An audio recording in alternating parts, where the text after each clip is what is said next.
All right, so welcome to another deep dive with us. Today we're gonna be tackling a pretty big one, the American Communist Party. Ooh, yeah, that's a big one. Yeah, so to help us out, we've got a couple of really interesting sources. We've got this 1976 Election Day news report. Oh, wow. Yeah, think bell bottoms and disco.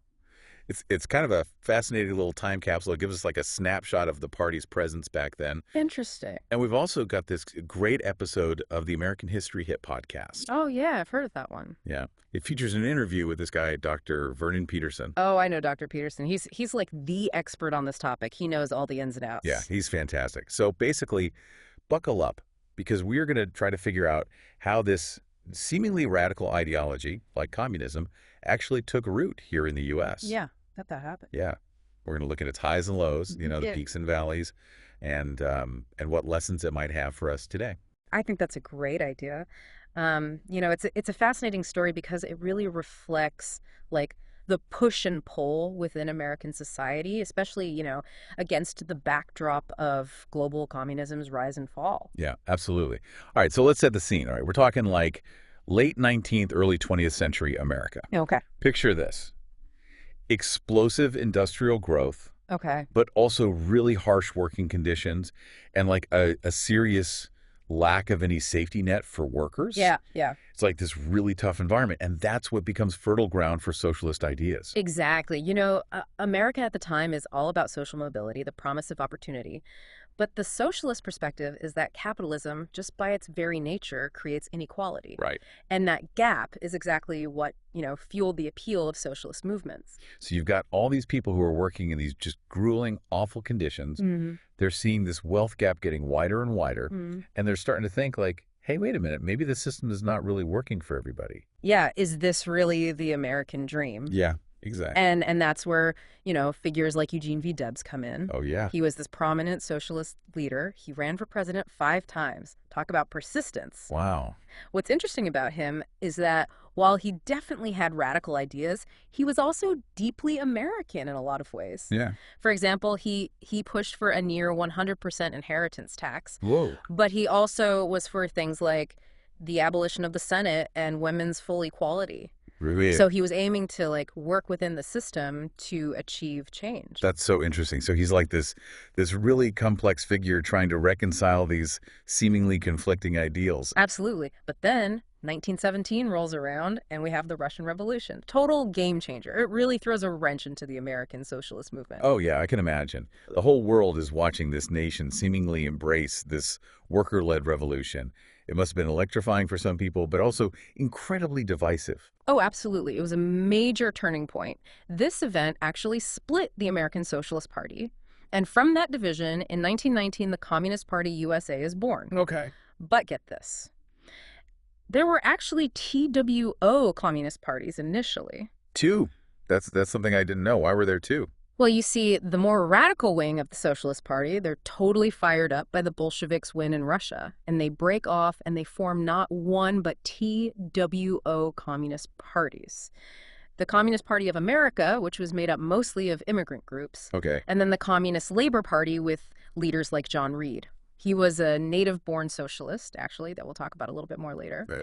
Both of these parties, though, they wanted recognition from the Comintern, which, by the way, was the Soviet Union's way of coordinating communist parties all over the world. Okay, so there's already this like disagreement Yeah. and a struggle for power, even within this brand new movement. It's almost like they were trying to out-communist each other to win favor with Moscow. Exactly, and that internal struggle, that would continue to be a theme throughout the party's history. But let's get back to John Reed for a minute. Okay. This guy's book, 10 Days That Shook the World, it's like a first-hand account of the Russian Revolution, and it became like a central reading for American radicals. Ah, yes. And wasn't there even a Hollywood movie about him? You're thinking of Reds. Yeah, directed by and starring Warren Beatty. It did capture some of the drama, but it did romanticize things a bit. The truth is, Reed's relationship with the Soviet Union, it was complicated. Okay. While he definitely championed the revolution, he became concerned about the Bolsheviks' growing authoritarianism. Interesting. Sadly, he died very young, only 32, but he was buried in the Kremlin wall. Talk about a lasting impact. Wow. Buried in the Kremlin wall. That really speaks to his influence at the time. It does. But now let's shift gears back to the CPUSA's early years in America. Okay. What were their tactics and what were their goals? All right, so we've got this new party. They're trying to find their footing in a country that was, built on very different ideals. How did they even approach that challenge? Their initial strategy was this thing called the United Front. Basically, it was all about working with labor unions and other leftist groups to push for their agenda. They even tried to, merge with the Farmer Labor Party. They put up Senator Robert La Follette for president in 1924. Oh, wow. So they're trying to play the political game, build coalitions, gain some influence. That makes sense. It does, but there's a catch. The CPUSA wasn't just some independent American party. Oh, right. They were very closely aligned with the Soviet Union. Hmm. And when Stalin came to power in the mid-1920s, things changed pretty dramatically. Yeah, this is where it gets tricky, right? Stalin had his own very specific vision for communism. He was focused on socialism in one country. He basically wanted to rapidly industrialize the Soviet Union, and he demanded that other communist parties all over the world fall in line. You got it. And this led to something called the Third Period. This was a time when Stalin pushed for much more aggressive, isolated tactics. Just imagine, the American economy's booming in the late 1920s. Right. But the CPUSA, they're following Moscow's orders, so they're told to abandon all this cooperation that they've been working on. Right. They're told to form their own radical red unions and even denounce other socialist groups as social fascists. Wait, so they're alienating potential allies during a time when the economy is actually doing well? Yeah, That doesn't sound like a winning strategy at all. it wasn't. It really highlights the CPUSA's constant struggle, trying to adapt to the American context while also trying to stay loyal to Moscow. Yeah, that's a tough balancing act. It is. So Stalin's policies basically backfired here in the U.S. Yeah, But then, just a few years later, everything changes with the Great Depression. right. Suddenly, the CPUSA's warnings about capitalism's instability start to seem, well, prophetic. Yeah, Millions of people are unemployed, breadlines, the whole system seems to be collapsing. exactly. And I bet their message of economic justice and worker solidarity starts to resonate a lot more with people who are just struggling to survive. Oh, you bet it did. Membership explodes, and they become much more visible in labor struggles and social movements, leading protests, demanding relief for those hit hardest. Yeah. But even this moment of opportunity, it would be pretty short-lived. Oh, why is that? Franklin D. Roosevelt and the New Deal enter the scene, Right. and it's a total game changer. Okay, so FDR comes in with his New Deal, which is Yeah. this more pragmatic approach to fixing the economy. And that directly challenges the CPUSA's whole narrative. Precisely. And what's ironic is that at first, they blasted FDR Really? as a social fascist. My They lord. claimed his reforms were just like propping up a dying system. They totally missed how impactful the New Deal would be. So here you have the CPUSA. They're pushing for this radical change. And then FDR comes in and offers many of the solutions they've been advocating for, but within the framework of American democracy. Right. Programs like Social Security and the Works Progress Administration, they provided a safety net for millions of people, and they reshaped the relationship between the government and the people. Yeah. It was a huge blow to the CPUSA's argument that only a socialist revolution could solve America's problems. So things seem to be settling down, at least a little bit. But then the world throws another curveball. Oh, boy. The looming threat of fascism in Europe. And this forces Stalin to make a dramatic shift in strategy yet again. It's a moment of huge change. Stalin realizes that Hitler is a far greater threat than he initially thought, and basically he tells communist parties all over the world to hit pause on their revolutionary goals Really? and to team up with anyone willing to fight fascism. So the CPUSA, which had been denouncing FDR as a social fascist just a few years earlier, is now suddenly expected to embrace him and American patriotism. That's quite a turnaround. It is. They do a complete 180, supporting New Deal programs and promoting American involvement in the war effort. And here's the thing. This actually turns out to be their most successful period. Really? That's surprising. You'd think aligning themselves with, the establishment would alienate their base. You'd think so, right?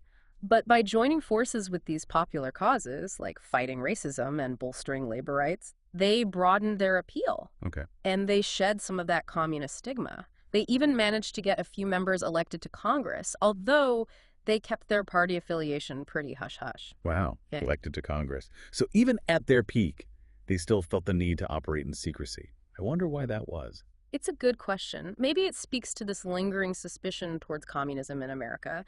even during a time of, national unity against fascism. Yeah.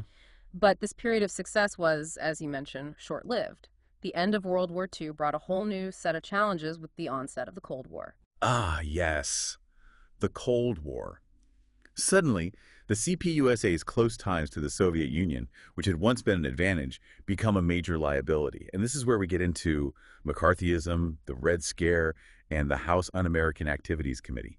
It was a period of intense paranoia about communist infiltration in every corner of American life. It was a dark chapter, for sure, fueled by things like the Soviet Union developing the atomic bomb, Right. the communist victory in China, Yeah. and the outbreak of the Korean War. These events created this sense that communism was this existential threat to the American way of life. And the CPUSA, with its history of following Moscow's line and its vocal support for Soviet policies, becomes the perfect target for those looking to exploit this fear. Absolutely. Their membership plummets, their leaders are blacklisted, and many are even imprisoned under the Smith Act, which essentially made it illegal to advocate for the overthrow of the government.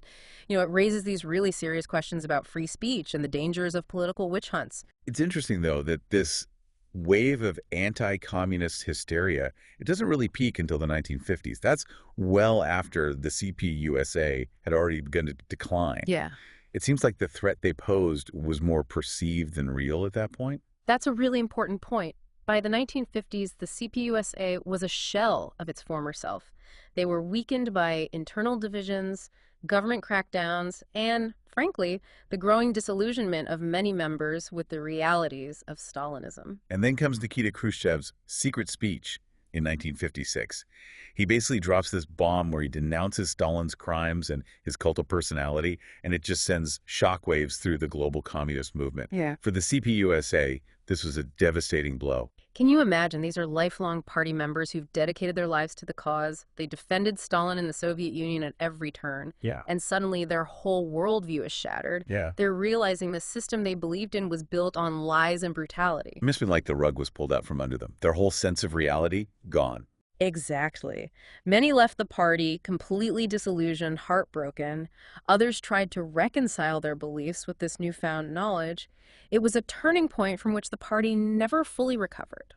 So the CPUSA, already reeling from the Cold War and McCarthyism, is essentially crippled by Khrushchev's revelations.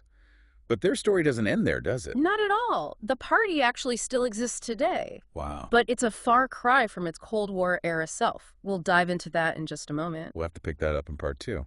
For now, I'm curious, what stands out to you so far about the CPUSA's early years? Were you surprised by anything? Right. We'll be right back with more on this fascinating deep dive. All right, we're back, and we're picking up our conversation about the American Communist Party. Right where we left off. Yep. So last time we were talking about how the CPUSA had really taken a hit from FDR's New Deal, right? Yeah, they were offering many of the same solutions, but, within the system. Exactly. And then just when they're trying to figure out, okay, what's our next move?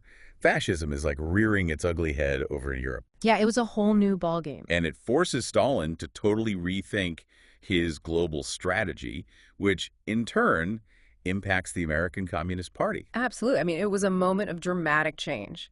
Stalin realizes that Hitler is a way bigger threat than he thought. Right. And he basically tells communist parties all around the world, okay, you got to hit pause on those revolutionary goals. Really? Yeah. Team up with anyone who is willing to fight fascism. So the CPUSA, which had been, denouncing FDR as a social fascist just a few years earlier, is now expected to embrace him and American patriotism. Yeah, quite a turnaround. That's a wild turn of events. It really is. They do a complete 180, right? They start supporting New Deal programs. They're promoting American involvement in the war effort. And you know what? This actually becomes their most successful period. Really? That's kind of surprising. I mean, you'd think that, aligning themselves with the establishment would alienate their base. Yeah, you would think so, wouldn't you? But by joining forces with some of these popular causes, things like fighting racism and bolstering labor rights, Yeah. they really broadened their appeal and they shed some of that communist stigma. Right. And get this, they even managed to get some members elected to Congress. Wow. But they kept their party affiliation very, very quiet. Wow. Elected to Congress. So even at their peak, they still felt like they had to operate in secrecy. I wonder why that was. It's a good question. I think it speaks to the lingering suspicion towards communism in America. even during a time of national unity against fascism. Yeah, that makes sense. But unfortunately, this period of success, like you said, it was short-lived. The Yeah. end of World War II brought a whole new set of challenges. Right. The Cold War. The Cold War. The CPUSA's close ties to the Soviet Union, which had been, a strength for so long, Yeah. it suddenly becomes like this huge liability. And this is where we get into McCarthyism, the Red Scare, the House Un-American Activities Committee. I mean, it's just this period of intense paranoia about communist infiltration everywhere. Everywhere. Yeah, like they were under every rock. And it was a dark chapter in American history, fueled by events like the Soviet Union developing the atomic bomb, Right. the communist victory in China, Yeah. the outbreak of the Korean War. All these events together created the sense that communism was like an existential threat to the American way of life. An existential threat. Yeah, like they were going to take over. And the CPUSA, with its history of following Moscow's line and its vocal support for Soviet policies, they became the perfect target. Oh, absolutely. I mean, their membership plummets, their leaders are blacklisted, many are imprisoned under the Smith Act, Yeah. which basically made it illegal to advocate for the overthrow of the government. And it really raises some serious questions about free speech and the dangers of political witch hunts. And that was something that Dr. Peterson brought up in the podcast episode too, right? He was saying that the CPUSA was actually already on the decline well before McCarthyism really took hold. Yeah, that's an important point. By the 1950s, the CPUSA was a shell of its former self. Really? Oh, yeah. They were weakened by those internal divisions, government crackdowns, and frankly, a lot of members were becoming disillusioned with the realities of Stalinism. And then comes 1956, and it's like another bomb drops. Oh, yeah. Khrushchev delivers that secret speech denouncing Stalin's crimes, his cult of personality, sending shockwaves through the communist world. Yeah. And for the CPUSA, I mean, that was just devastating. Can you imagine? These are people who dedicated their lives to this cause. They defended Stalin, defended the Soviet Union, and then suddenly, boom, their whole worldview is just shattered. They realize the system that they believed in was built on lies and just horrific brutality. It must have been like having the rug pulled out from under them. Their whole sense of reality just gone. Exactly. Many left the party, totally disillusioned and heartbroken. Yeah. Others tried to reconcile what they believed with this new information. That's tough to imagine. Yeah, it was a huge turning point that the party never really recovered from.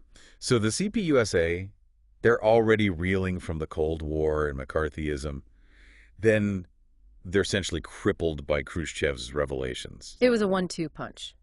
But their story doesn't end there, right? Not at all. The party actually still exists today. Wow. But it's a very, very different organization than it was back in its heyday. We'll dive into that more when we come back for part 3. But for now, I'm curious, what are your thoughts on the CPUSA's experience during World War II and the early Cold War? It's a real roller coaster ride. We'll be right back to discuss their legacy and what it might mean for us today. All right, so we're back. And we're wrapping up our deep dive into the American Communist Party. We've really been through a lot with them, right? From those early days after the Russian Revolution all the way through the Cold War. It's been a wild ride. Yeah, it really has. So now I want to talk about, where does the CPUSA stand today? And what does their story, tell us about America itself? Well, it's pretty amazing how their history is just woven into the fabric of 20th century America, Yeah. All these big issues like workers' rights, social justice, economic fairness, and even the nature of American democracy itself. I mean, they obviously never achieved their ultimate goal of a socialist revolution, but their impact is still undeniable, especially when you look at things like the labor movement and the fight for racial equality. I'm curious, can you give me some specific examples of their influence? Sure, yeah. Take the 1934 West Coast waterfront strike. Right. The CPUSA was instrumental in organizing this massive labor action. Wow. It involved something like 40,000 workers, and it completely paralyzed shipping from Seattle all the way down to San Diego. The whole West Coast? The whole West Coast. They helped unify this really diverse group of workers, fought for better wages and working conditions, and they actually won some pretty significant concessions from employers. And then this strike had a ripple effect, It inspired other labor actions all across the country, and it definitely contributed to the growing power of unions. That's amazing, shutting down shipping on the entire West Coast. I mean, Yeah. It's a really powerful example of their organizing abilities. Absolutely. And you mentioned racial equality too, right? Right. When it comes to racial equality, the CPUSA was really one of the few organizations out there that was actively challenging segregation and advocating for black civil rights in like the 1930s and 40s. Wow. That's way before it became a mainstream cause. Way before, long before. They were involved in a lot of legal battles against discrimination, Okay. like the landmark case of Angelo Herndon. He was a young black communist organizer who was arrested and sentenced to hard labor for trying to organize a demonstration. Really? The CPUSA rallied to his defense, and they actually ended up taking his case all the way to the Supreme Court, Wow. and they overturned his conviction. So they were willing to put themselves on the line for their beliefs. Yeah. I mean, even when it meant going up against the legal system and all these, prevailing social norms. Absolutely. And, it's really interesting how their legacy continues to pop up even in unexpected places.